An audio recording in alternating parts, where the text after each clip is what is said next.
Happy Monday, everybody. This is Outnumbered. I'm Harris Faulkner, here with my co-hosts Emily Compagno and Kayleigh McEnany. Also joining us today, the Federalist editor-in-chief and Fox News contributor Molly Hemingway is here, and Fox News national correspondent Griff Jenkins, who just set down the brand new bill, 370 pages. That's right. That border bill, and the whole couch shook. Huge. I know. We're going to get into brought that it for you.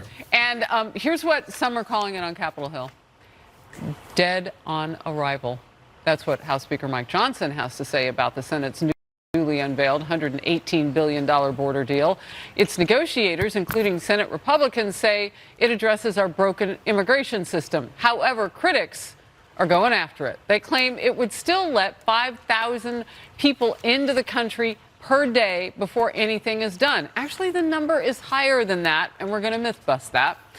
That would be 1.8 million people a year, whether they're here to stay, they're trying to get in on asylum, whatever it is. They're coming in, that many of them. Aisha Hosni is live for us on Capitol Hill with the latest. Aisha. Hey, Harris, this bill is fighting for its life right now. It's a numbers problem, a big one, especially in the Senate. Not just House Republicans that are opposing. In the Senate, there's a problem because other than Leader Mitch McConnell, we really haven't seen other Republicans come out in support of this. Some lukewarm reactions amongst Republican leadership. And also there's a problem for Leader Chuck Schumer because he doesn't have all Democrats on board either. Bobby Menendez is a hard no as well. But the big news today, Harris, of course, is NRSC Chair Steve Daines. He is in GOP Senate leadership. He came out today as a hard no. That's a big blow for this bill. So let's take a look at what's inside this text. The border policy,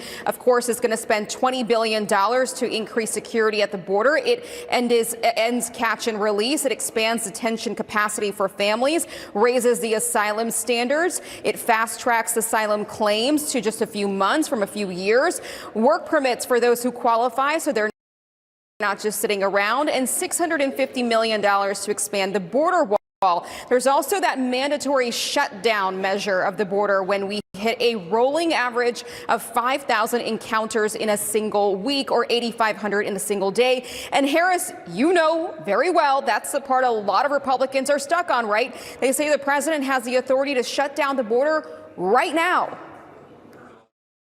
Somehow Congress trying to tell the people, or actually kind of buying into Biden's argument that he needed Congress in order to solve the problem. And if we pass this deal, it'll say, yeah, look, we needed Congress to help the president solve this problem. That's false. That's an absolute lie. So Senate Majority Leader Chuck Schumer, as of right now, has plans to start debate on this bill mid-week to see if it's going to go to the Senate floor for a vote. And the question is he going to allow any amendments? Is he going to allow Republicans to add any border policies to this to make them feel better? Or is he going to try to just jam this through and hit the House and make them reconcile with what's in this? Harris. It's a lot going on, but what you said just moments ago, and we've been covering it the last hour, are about the votes and who's behind this actual document. After we waited more than 3 days, it was already late. Supposed to come out on Friday. Aisha, great reporting as always. Thank you very much. A couple of things I just wanted to point out before I come to you. So inside the bill, it's $60 billion in Ukraine aid, $14 billion for Israel, $10 billion in humanitarian aid, $5 billion for our Indo-Pacific partners. That leaves $20 billion for the borders, both north and south. That's not a border bill.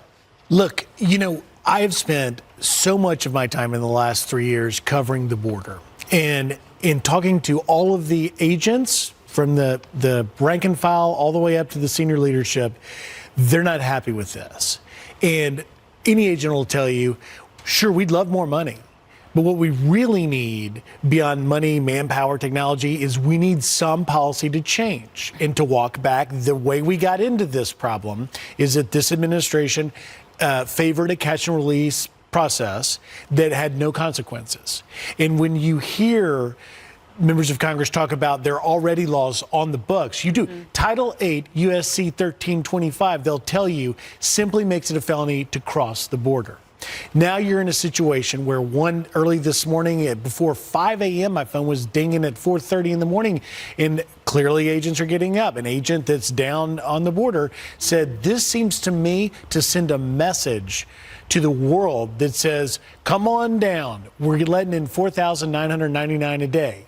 Now, Senator Langford's arguing that there's a lot of good stuff in this bill and that that's not the case. That's being misinterpreted. But at the same time, you see language like that, and you worry, why didn't it address things like the actual laws currently on the book and move to a remain in Mexico policy, which makes everyone who wants to claim asylum. You can walk at any time of the day to a legal port of entry and claim asylum, and you may or may not get past the initial interview. But the process of crossing illegally en masse and declaring asylum and being paroled into the U.S. is a new problem the country has had that began under this administration. Right. And that fundamental part of the crisis is what every border official is saying has got to change. And that doesn't seem to change in this. By the way, one more point. If you think for a moment the cartels won't choose to find another way to exploit it and go to a metering system to bring their numbers down, I'm sure they're already on it. Tell me, think again. Yeah, they're already on that because they know that we're going to have to do something eventually. Maybe it'll be under a Republican president, but they know some change has to be coming, even if it's what the Democrats put out. You know, Kayleigh, it's the numbers game. It's the shell game that is so disingenuous, and people really have to look at this. They're stuck on the 5,000 number. I'm stuck on 8,500 because that also is supposed to trigger something, but it's a 7-day average. So if you have 8,500 on one day, but you have 1,000 on the next day because you put some attention there, your average is going to be lower. I mean, this is a shell game. And again, the cartels already know this. Yeah, to your point, the worry about the cartels gaming the system, that's a really interesting point. Look, bottom line here, so much is being said about this bill. We have a derelict, lawless president. There are laws on the book in the Immigration and Nationality Act. You just cited some federal laws that our president is choosing not to enforce. We have a president who decided to light the border on fire. That is what he did in his first 100 days, 94 executive actions to roll away the Trump-era border policies. We are here not because of a lack of a comprehensive immigration reform. We are here because we have a president who simply doesn't care, who enables people coming across our border, who enables the cartels, who enables the human traffickers. That is the problem, not the lack of a bill. Now, Senator Langford would say this puts a mandatory activation requirement on a lawless president. I heard him make that argument. So that part is true, but we have a president who disregards the law. We have a president who cuts down razor wire in Texas. So until you fix the guy at the top, the executive, Joe Biden, you don't fix the problem. I want to hear real quickly from Congresswoman Kat Cammack of Florida on Last Hour on the Focus. She had this to say about the bill. This is not a border security package. This is a Ukraine package. This is aid for This is assistance to Arab partners package. This is not border security. This is a way for them to parole people into the United States faster. You are not securing the border in this package, and we would do well not to lie to the American people and try to sell them on that. They already are pissed. Molly, I see you nodding. Well, it's very interesting to hear Kat Cammack talk this way, because what I'm hearing from various people on both the House and the Senate side is extreme anger about Republican participation in this border package. You saw, Joe Biden said, please pass this bill. Chuck Schumer said, this is a great bill. Mayorkas, currently about to be impeached for mishandling the border, says, this is a great bill. What people don't understand is, what were Republicans having to do with this? Chuck Schumer also said he has never worked so closely on any piece of legislation with Mitch McConnell as this package. And it shows, because it doesn't actually do anything on the border, but it does give $60 billion to Ukraine. Mitch McConnell said that's the most important policy priority for Republican voters. I think Republican voters have responded to that by showing why he is the least popular politician in this country. So it's kind of a watershed moment for Republicans. Like, they don't have a lot of power in the Senate, but they do have Mitch McConnell, who's supposed to be very good at negotiating this stuff. He puts Langford in, who completely gets rolled. Sorry, but he does. And you're not seeing, you see Steve Daines saying this is an electoral disaster for Republicans. It doesn't make sense that a party that wants to win or lead the country would participate in this. And that's why you're seeing it dead on arrival in the House, but also not seeing a lot of Republican senators sign it. I also think that the kitchen sink element of it is so obvious, right? To your point.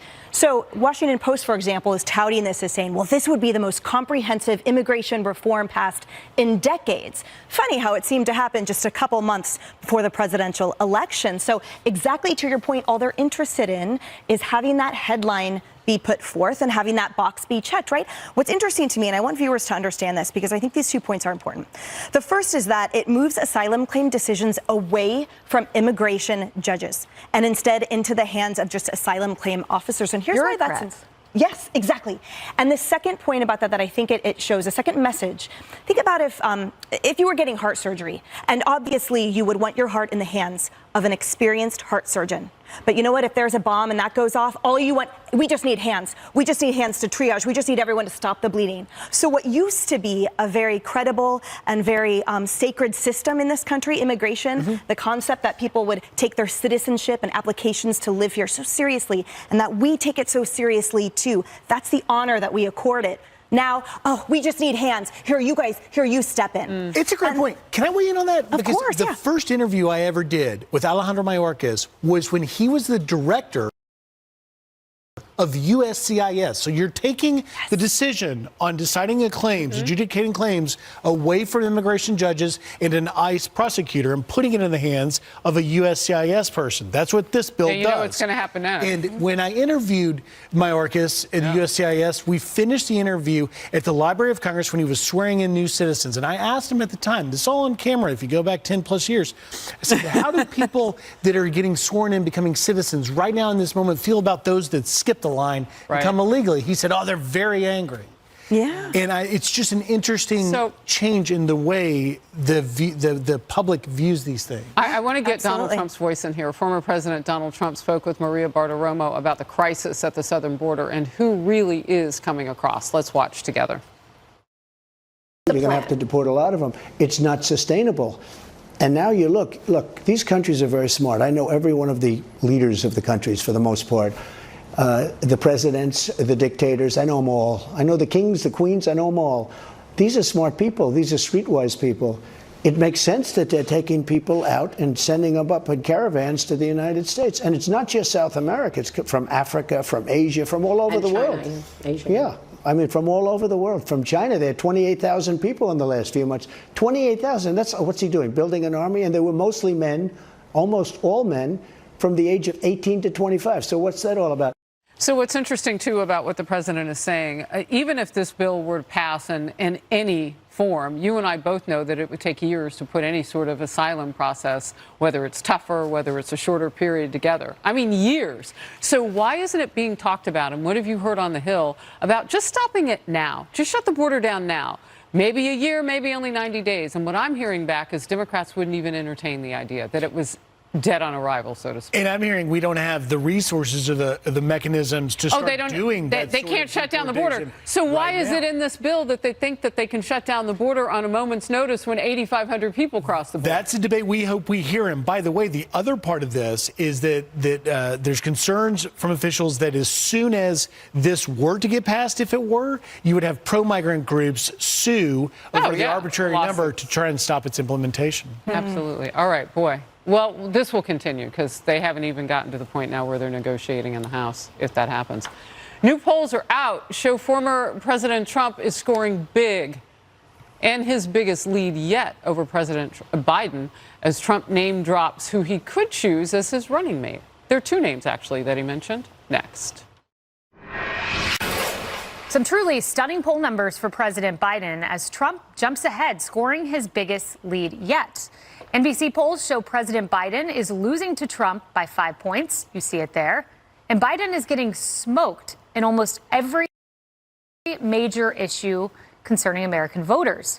On the border, Trump crushes Biden with a 35-point lead. Not surprised. Trump also leads Biden by more than 20 points on the economy. And Trump is ahead 21 points on dealing with crime. And there's more.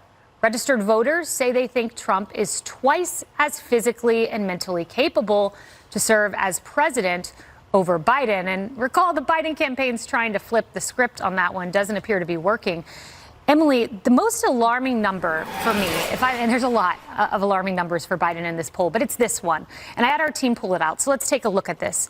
Biden, voters were asked, if you're a Biden voter, are you voting for Joe Biden or against Trump? What is animating your vote? 31% say for Joe Biden. As you see, 62% say they want Biden because they're voting against Trump. But you flip that, and among Trump voters, 57% say we're voting because we like Trump, whereas 35% say it's a vote against Joe Biden. I would rather be the guy whose base says, I support you, I'm coming for you, rain or shine. That enthusiasm number would be worrying to me. Absolutely. And it's the kind of number that you can't manufacture no matter what talking points you put out there. The National Review, I thought, had an apt article today that said succinctly, Joe Biden's getting smoked in every category. And the posit was, look, the Democrats would be insane not to put someone else in for him. And frankly, voters are begging that would happen. And they said all they're relying on, Democrats, is hoping that inflation keeps getting better, and then the lawfare war against Trump, hoping that he will be disqualified in some way, and clearly supporting sort of a manufactured machine to do so. But what I noted was a reader comment that I thought was so fascinating. The reader comment that said, well, abortion, abortion, abortion. They said, when will the Republicans learn they can't just put their heads in the sand and pretend that the border or urban crime will be the biggest issue in November for everyone?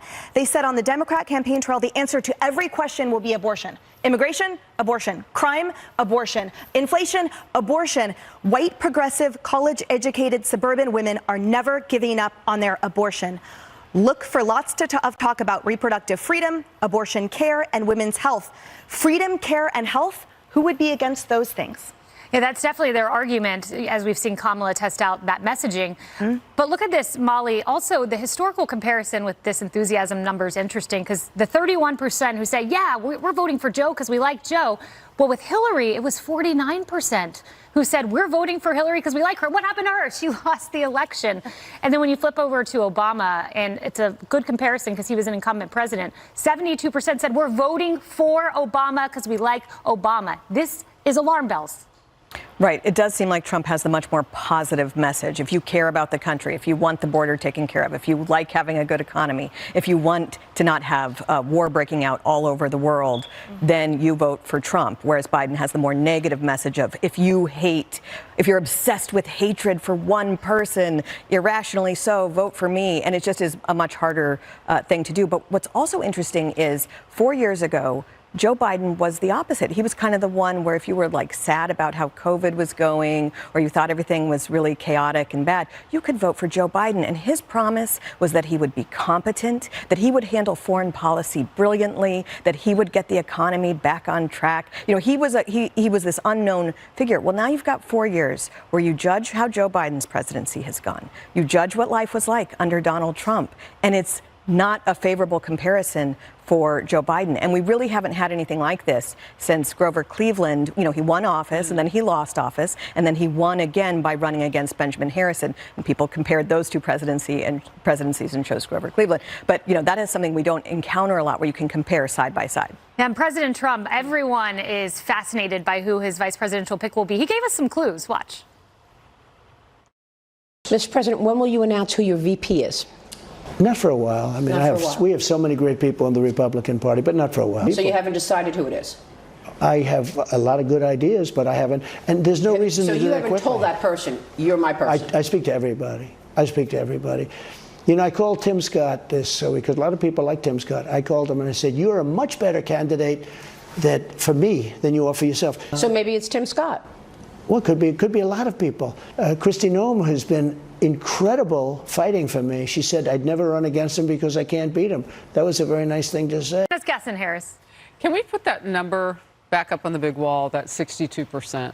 Because I think this plays into it, and I think that the abortion conversation is part of it. I personally would like to be the guy with the biggest number. Yes. So the biggest number is 62% of people who are voting for a certain candidate against the other guy.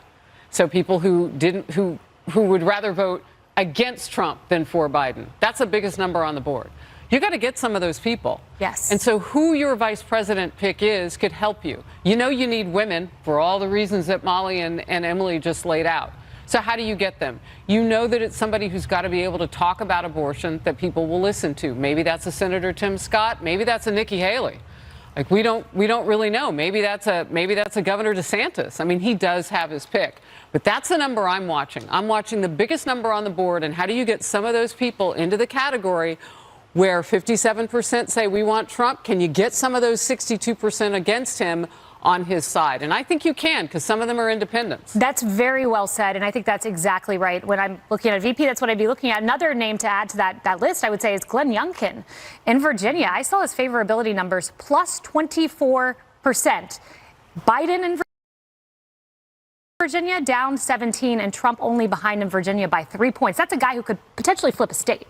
In a state that's going to be a battleground, and in a case where Glenn Youngkin won largely because he put the control of parents' children and schools back in the parents' hands. And that really strikes at the heart of what frustrates so many Americans across the political spectrum. And I'll just add one last thing. Remember when David Axelrod said, these polls are for real? Remember when, I don't know if it was Peter Doocy or another person asked the president a few months back, if you've seen the polls, he said, you're reading the wrong polls. Right. This is an NBC News poll, and they laid out that if you go all the way back to 2018, it's the worst head-to-head polling between Trump and Biden that they've had since then. I think it's probably a wake-up call for Team Biden. Yeah, a lot of good VP picks for Trump, a lot of bad polls for Biden. So we'll leave you with that. All right, as the border crisis worsens, New York City has a new plan to hand out $53 million in prepaid credit cards to migrants. Wow, stick around for that story.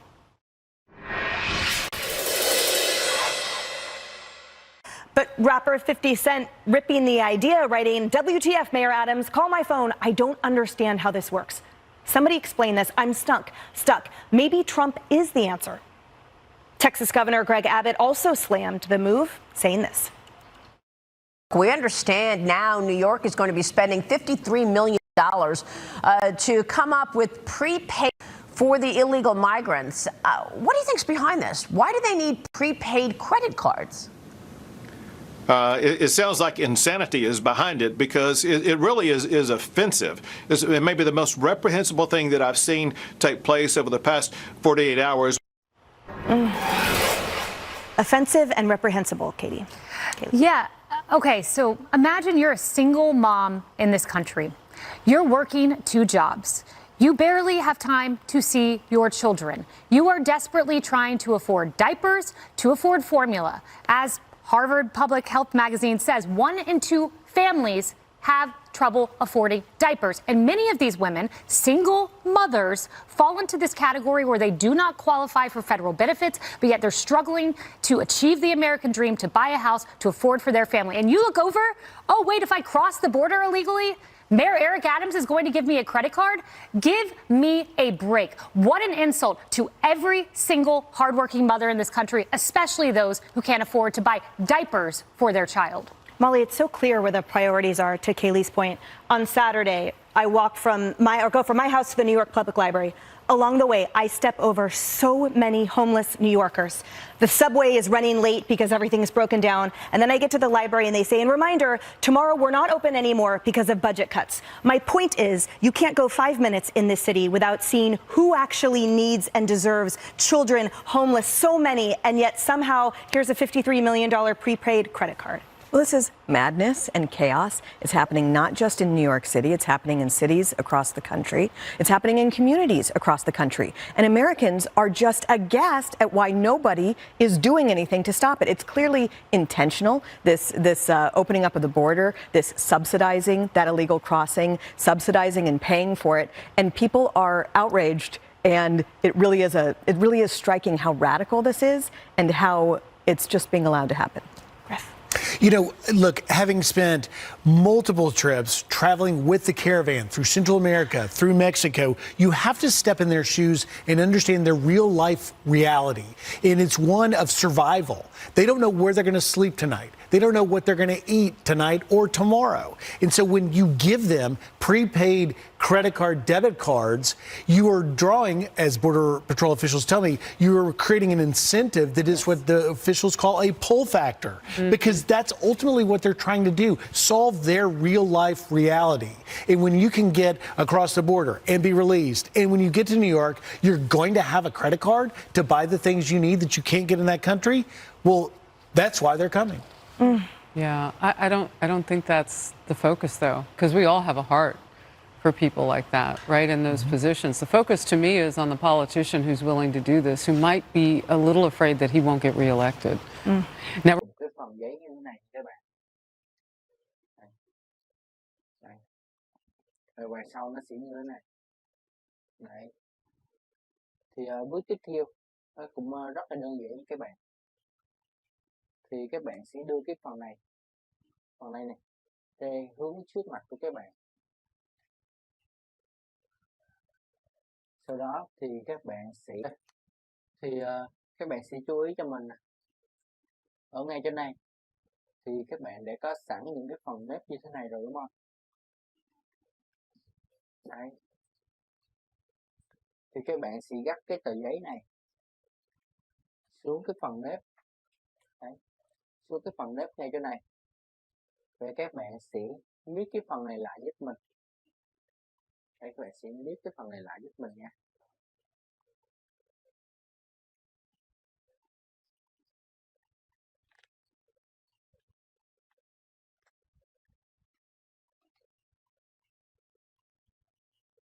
Đây.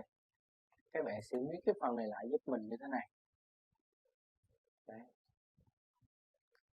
Sau đó thì các bạn sẽ gấp cái phần giấy này vào trong sao cho cái đường này nó sẽ trùng với lại cái đường đây. Đấy. Cái đường này nó sẽ trùng với lại cái phần này đây nè, như này nha các bạn. Sẽ gấp vào. Đấy. Sao cho cái đường này nó sẽ trùng với lại cái này. Đây. Rồi sẽ gấp vào như thế này cho mình.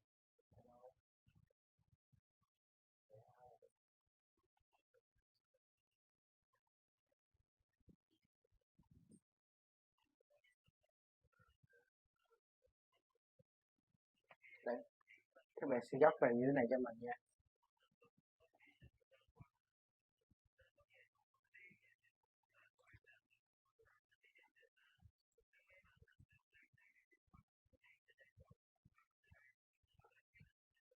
Đấy.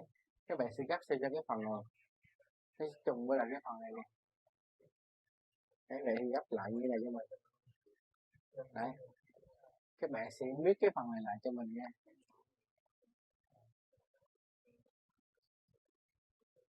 Đấy. Các bạn sẽ viết cái phần này lại cho mình.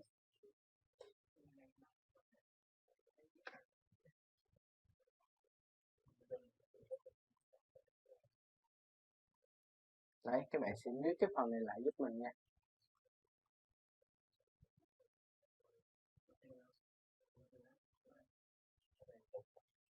Đây. Như thế này nha các bạn. Tiếp theo thì cái phần giấy này cũng vậy nha. Nó sẽ có cái đường nó gấp như thế này nè. Thì các bạn sẽ gấp sao cho cái phần giấy này nó sẽ trùng với lại cái đường nứt gấp. Các bạn sẽ gấp xuống như này cho mình. Các bạn sẽ gấp xuống như này nha. Rồi các bạn sẽ tiếp tục làm những cái phần giấy đó lại. Đấy, viết lại như này cho mình.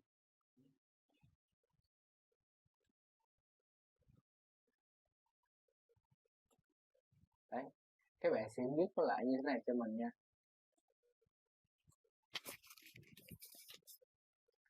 Đấy, như thế này. Các bạn sẽ viết nó thêm 1-2 lần nữa.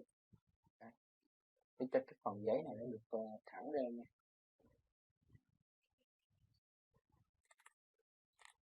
Đấy, như thế này nha các bạn. Sau đó thì các bạn sẽ gấp cái phần này vào bên trong đây. Gấp phần này vào trong này. Đấy, sao cho cái đường này nè nó sẽ trùng với lại cái đường đây. Đấy, cái đường này nó sẽ trùng với lại cái đường này nha. Các bạn sẽ gấp vào dưới này cho mình. Đấy, gấp xuống.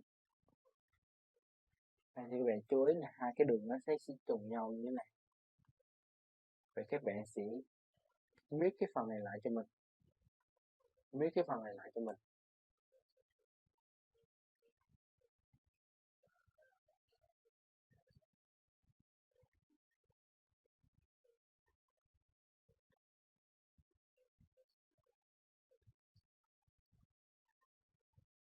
Đây, bạn sẽ biết cái phần này lại cho mình nha. Đấy.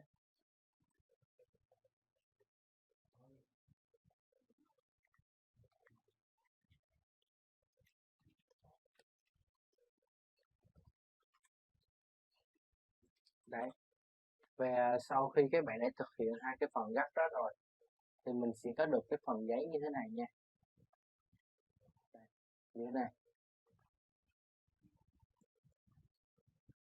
Thì bước tiếp theo các bạn sẽ gấp cái phần giấy này vào như thế này cho mình. Về cái đường này nó sẽ trùng với lại cái đường để ngay chỗ này. Đấy, các bạn sẽ gấp vào như vậy cho mình.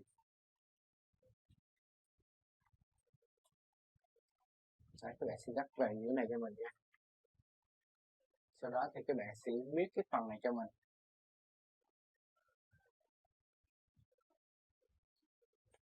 Đây, viết lại như thế này nha.